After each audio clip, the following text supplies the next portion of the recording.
Islamabad high court के 5 जजेस के ट्रांसफर के मामले पर जुडिशल कमीशन का इजलास आज होगा। चीफ जस्टिस याहिया आफरीदी सदारत करेंगे। Justice Mohsin Kiyani, justice Babar Sattar, justice Khadim Hussain Soomro, justice Saman Rifat Imtiaz और जस्टिस अरबाब ताहिर के तबादलों से मुतालिक मामलात पर गौर होगा।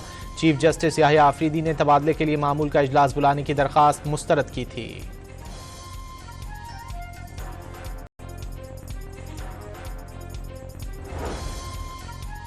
जस्टिस बाबर सत्तार का चीफ जस्टिस याहिया आफरीदी के नाम बतौर सरबराह जुडिशल कमीशन खत। जराये के मुताबिक जस्टिस बाबर सत्तार ने चीफ जस्टिस याहिया आफरीदी के नाम बतौर सरबराह जुडिशल कमीशन खत लिखा।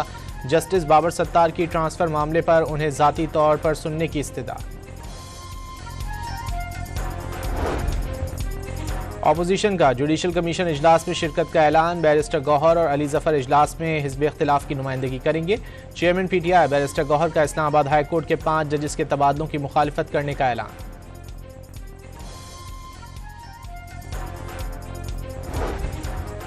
इस्लामाबाद हाई कोर्ट में पीटीए ट्राइब्यूनल के मेंबर फाइनेंस की अदम तैनाती केस की समाअत। जस्टिस मोहसिन अख्तर कियानी ने कहा कि 18 मई तक मेंबर फाइनेंस को तैनात ना किया गया तो वज़ीर आज़म पेश हों। वज़ीर आज़म आकर बताएं कि ट्राइब्यूनल मेंबर फाइनेंस की तैनाती क्यों नहीं हुई। असिस्टेंट अटॉर्नी जनरल ने बताया कि एक रिटायर्ड जज ट्राइब्यूनल के मेंबर मुकर्रर हुए हैं। जस्टिस मोहसिन अख्तर कियानी ने रिमार्क्स दिए कि रिटायर्ड जजेस ने ज़्यादा बेड़ा गर्क किया है। साबिक जजेस को ट्राइब्यूनल्स में जाने का ज़्यादा शौक है।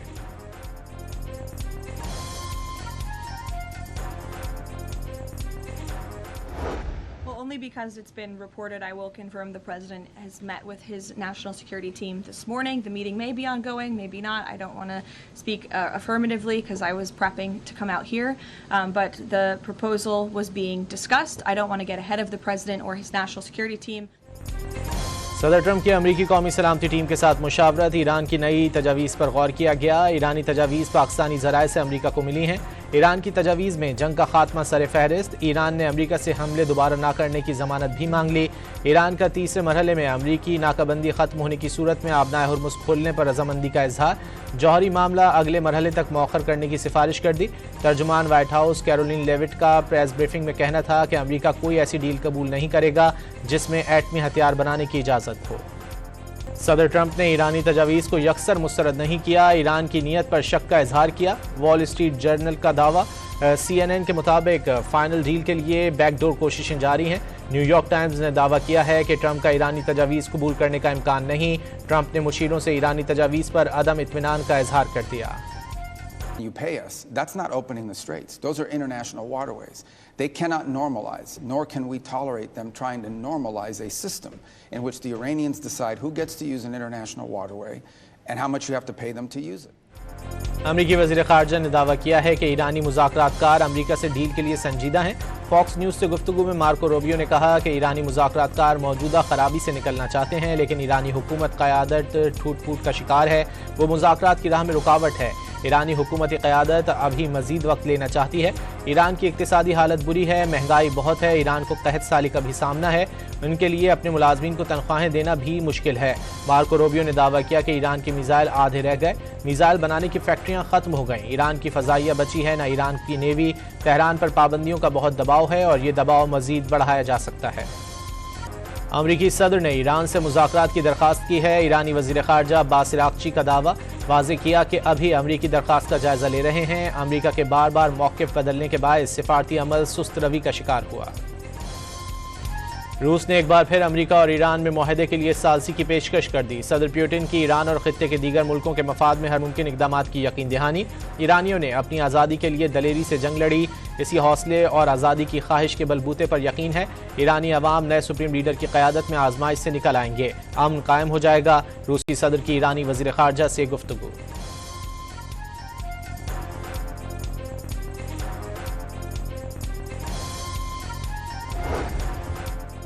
ईरान ने अमरीका पर बहरी क़ज़्ज़ाक़ी का इल्ज़ाम लगा दिया। समंदर में अमरीका की कार्रवाई बहरी क़ज़्ज़ाक़ी और मुसल्लह डकैती को कानूनी शक्ल देने के मुतरादिफ करार। तर्जुमान दफ्तर ख़ारजा इस्माइल बकाई ने तंज़न कहा, क़ज़्ज़ाक़ों की वापसी खुशामदीद। अब वो सरकारी वारंट्स के साथ काम करते हैं, सरकारी झंडों तले सफ़र करते हैं और लूटमार को कानून नाफिज करने का नाम देते हैं। आलमी बिरादरी से अमरीका को बेबाक और गैर कानूनी रवैये पर मुकम्मल तौर पर जवाबदेह ठहराने का मुतालबा।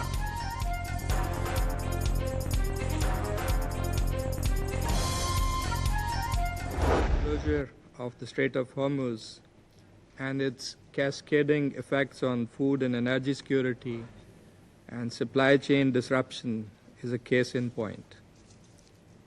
And if this crisis persists, the first order impacts, that is the issues related to the procurement of oil and gas. Pakistan ने आबनाए हुर्मुज़ की बंदिश को बैनुल-अक़वामी अमन और तरक्की पजीर ममालिक की मईशत के लिए संगीन खतरा करार दे दिया। समंदरी रास्तों का तहफ़्फ़ुज़ न सिर्फ तिजारत बल्कि वसी तर तरक्याती और सलामती के अहदाफ के लिए नागुज़ीर है। अक़वाम मुत्तहिदा में पाकिस्तानी मंदूब आसिम इफ्तिखार का सलामती काउंसिल से खिताब।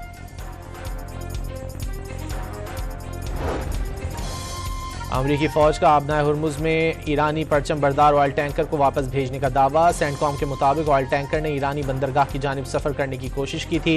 इक़दाम ईरानी बंदरगाहों की नाकाबंदी का हिस्सा करार दे दिया। Is not a party to the 1982 UN Convention on the Law of the Sea. Accordingly, it is not bound by its treaty-based provisions except to the extent that specific rules reflected therein are universally recognized as customary international law. Iran अक़वाम मुत्तहिदा के समंदरी कानून का फरीक ना होने की वजह से समंदरी ज़ाब्तों का पाबंद नहीं। अक़वाम मुत्तहिदा में ईरानी सफ़ीर का दो टोक पैगाम वाज़े किया। अमरीकी और इसराइली जंग से सिर्फ बहरी सलामती ही नहीं बल्कि खित्ते का अमन भी खतरे में है। Today, a state of collective amnesia has taken hold. Nuclear sabers rattle once more. Mistrust rules the day. Hard-won norms are eroding, and arms control is dying. For too long, the treaty has been eroding. जौहरी अदम फैलाव का मुआहदा NPT खतरे में पड़ गया। एटमी हथियारों की रोकथाम की पहली करारदाद 1946 में लाई गई। लोगों की याददाश्त शायद कमजोर हो गई है। अदम एतमाद का राज है। हथियारों पर कंट्रोल खत्म होता जा रहा है। सेक्रेटरी जनरल अक़वाम मुत्तहिदा एंटोनियो गुतेरेस का NPT कॉन्फ्रेंस से खिताब। हिज़्बुल्लाह के जनूबी लबनान में इसराइली फौज पर ताबड़तोड़ हमले, 2 इसराइली फौजी जख्मी हो गए। हिज़्बुल्लाह ने इसराइली हेलीकॉप्टर पर हमले की फुटेज जारी कर दी। इसराइली हेलीकॉप्टर्स और सहूनी फौजियों को गुज़िश्ता रोज़ अल तैबा में निशाना बनाया गया। ईरानी शहरी मुसलसल 58वीं रात भी तेहरान के मैदान इनकलाब में जमा हुए। हुकूमत और ईरानी अफवाज की हिमायत में नारेबाजी की। शहरियों की बड़ी तादाद कौमी परचम उठाए रात के वक्त सड़कों पर निकली और हुकूमत के हक में नारे लगाए। टोक्यो में पार्लियामेंट की इमारत के सामने हजारों अफराद का हुकूमत की जानिब से अमरीका और इसराइल की हिमायत करने के खिलाफ एहतजाज। मुजाहिरीन ने वज़ीर आज़म के इस्तीफे का मुतालबा किया। हुकूमत मुखालिफ नारे लगाए और पॉलिसियों में तब्दीली की अपील कर दी।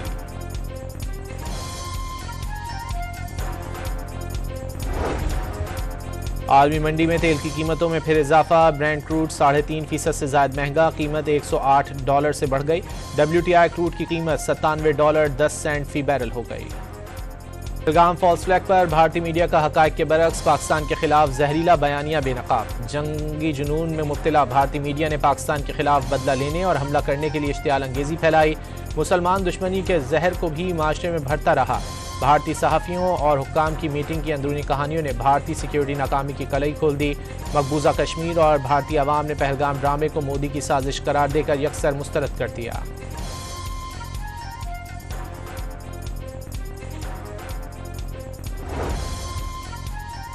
मार्का हक में भारतीय बिला इश्तियाल जाहरियत के खिलाफ दोस्त ममालिक ने भी पाकिस्तान के साथ मुकम्मल इजहार यकजहती किया। चीन, तुर्की, सऊदी अरब और आज़रबाईजान समेत दीगर ममालिक मुश्किल वक्त में पाकिस्तान के शाना बशाना खड़े रहे। 6-7 मई की दरमियानी शब जब दुश्मन ने बुज़दिलाना इक़दाम करके हमारे शहरों पे बमबारी की, मेरे बाला हुकाम की तरफ से फायर का ऑर्डर मिला तो विद इन नो टाइम मेरी यूनिट ने दुश्मन को भरपूर जवाबी कार्रवाई करते हुए बमबारी की और दुश्मन के मुतअद्दिद ब्रिगेड हेडक्वार्टर, बटालियन हेडक्वार्टर और उनकी मॉर्टर पोजीशंस को तबाह किया। मार्का हक के हीरो लेफ्टिनेंट कर्नल मोहम्मद शाहजेब रफ़ी तमग़ा बसालत की शानदार जंगी कारकर्दगी की दास्तान। Lieutenant colonel Mohammad Shahzeb Rafi artillery unit को कमांड कर रहे थे। उनकी यूनिट की बरवक्त और ज़बरदस्त गोलाबारी से दुश्मन के कई ब्रिगेड और बटालियन हेडक्वार्टर्स और मॉर्टर पोजीशंस तबाह हो गईं। उनकी यूनिट की ज़बरदस्त गोलाबारी ने दुश्मन की शिकस्त में अहम किरदार अदा किया। ऑपरेशन बुनियानुम मरसूस का 1 साल मुकम्मल होने पर मासूम बच्चों की जानिब से पाक फौज को ज़बरदस्त खराज अकीदत पेश किया गया। मुल्क से मोहब्बत का भी भरपूर इजहार किया गया।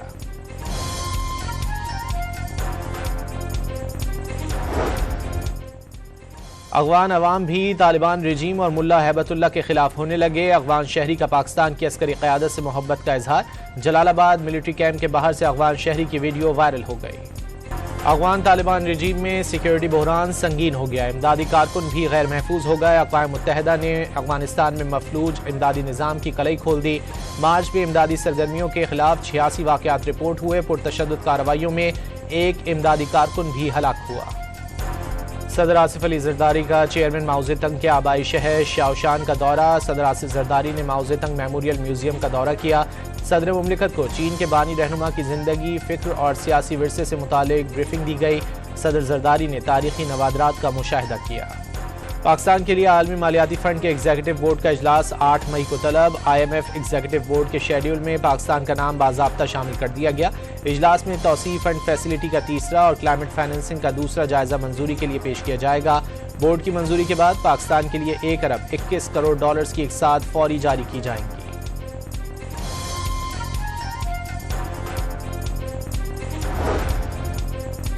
स्टेट बैंक ने शरह सूद में 1% इजाफा करके पॉलिसी रेट 10.5 से बढ़ाकर 11.5% कर दिया। ताजरों और माशी माहिरीन ने फैसला सनती तरक्की के लिए नुकसानदेह करार दे दिया। शरह सूद में इजाफा तवक्कुआत के बरक्स करार। बानी PTI का पिम्स अस्पताल में आंखों का इलाज। anti-VEGF इंट्रावेट्रियल इंजेक्शन की चौथी डोज दी गई। पिम्स इंतजामिया के मुताबिक अमल से कबल बानी की रजामंदी हासिल की गई। माहिरीन चश्म ने मुआयना किया। मरीज तिब्बी तौर पर मुस्तहकम पाया गया। तरीक़ाकार डे केयर सर्जरी के तौर पर अंजाम दिया गया।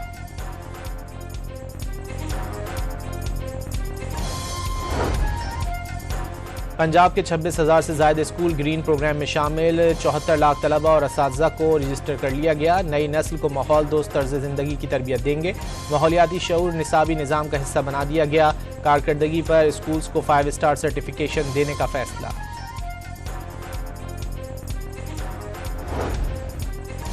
वज़ीर आला पंजाब मरियम नवाज शरीफ का कारखानों, फैक्ट्रियों और दफातर में सेफ्टी आलात और हिफाजती इक़दाम को यकीनी बनाने का हुक्म। मजदूरों की हिफाजत और सेहत अव्वलीन तरजीह करार दे दी। काम की जगहों पर लेबर कवानीन की खिलाफ वर्जी पर सख्त कार्रवाई का हुक्म।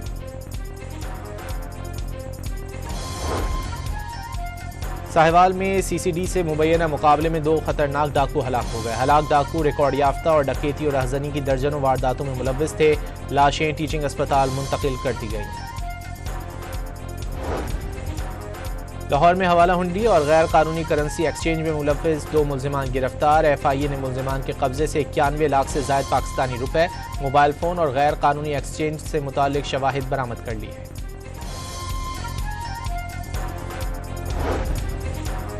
साहिवाल में 2 बच्चों और खातून समेत 4 अफराद को आवारा कुत्तों ने काट लिया। मुतासरीन में 12 और 10 साल के बच्चे, 70 साल का बुजुर्ग भी शामिल। तमाम अफराद को अस्पताल में एंटी रेबीज़ वैक्सीन लगा दी गई।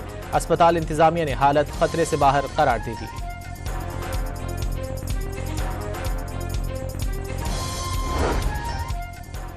पाकिस्तानी सी फेरर्स की तरबियत और सर्टिफिकेशन से मुतालिक मफाहमती याददाश्त पर दस्तखत। नॉर्वे में पाकिस्तानी सिफारतखाने और मैरीटाइम अथॉरिटी के दरमियान मफाहमती याददाश्त पर दस्तखत हुए।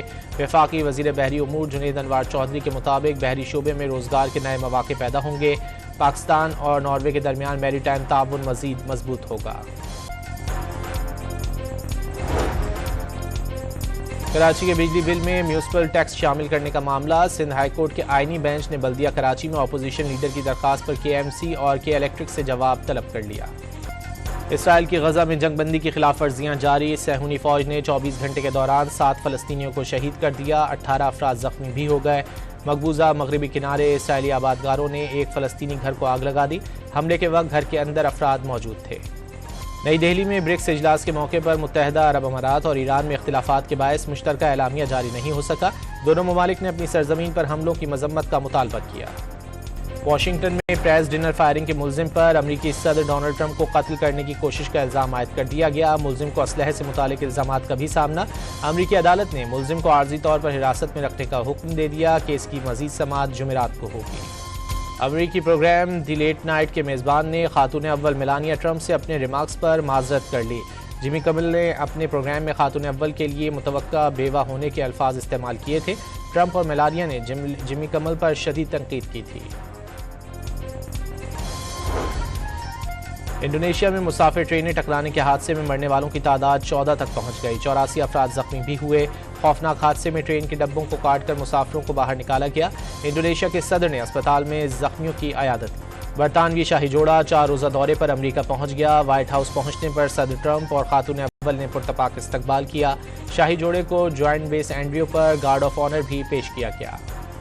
गजा गॉट टैलेंट के मुकाबले में सोशल मीडिया पर फ़लस्तीनी बच्चों के डांस करने की वीडियो सोशल मीडिया पर वायरल हो गई। वीडियो में बच्चों को डांस के स्टेप्स लेते देखा जा सकता है। PSL का प्लेऑफ मरहला आज से कराची में शुरू होगा। पहले क्वालिफायर में पेशावर ज़ल्मी और इस्लामाबाद यूनाइटेड टकराएंगे। हारने वाली टीम एलिमिनेटर 1 की फातेह टीम से मुकाबला करेगी। शायकीन के लिए स्टेडियम के दरवाजे खुल गए। ग्राउंड में बैठकर मैच देखेंगे।